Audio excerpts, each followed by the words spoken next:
Somalia in 1993 was a country in anarchy. Heavily armed clan militias fighting for control, a population in desperate need of food, with over 500,000 dying of starvation. When the UN arrived to hand out food, the US military deployed in force to back them up. At first it worked. The aid got through and US boots on the ground were welcomed. President Bush Sr. even made a triumphant visit. But in June that year, this local warlord, Mohammed Aidid, ordered his men to ambush the UN's Pakistani peacekeepers. 24 were killed and 57 injured.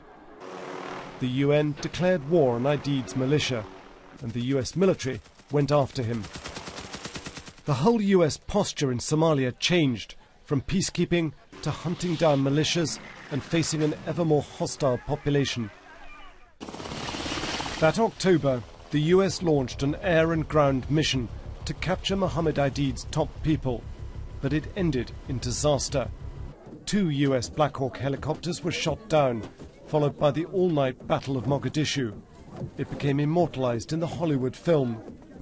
The Blackhawk Down incident so humiliated America, it led to a complete US withdrawal from Somalia. On October the 3rd, 1993, at 15:30 hours in the afternoon, an elite task force took off to target Mohammed Aidid's compound.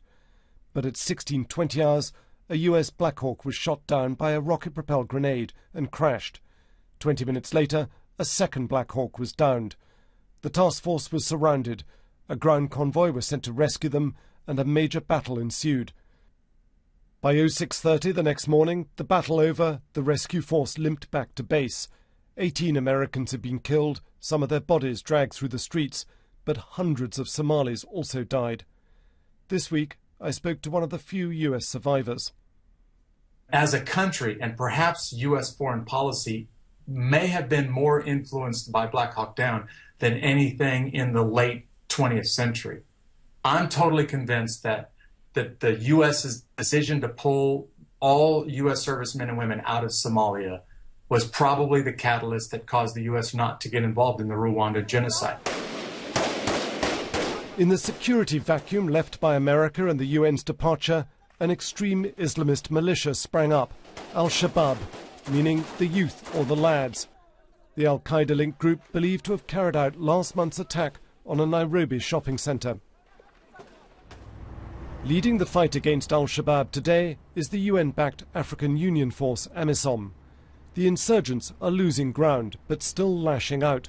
Somalia is slowly recovering, but 20 years after Blackhawk Down, the legacy of that US humiliation lives on. Frank Gardner, BBC News.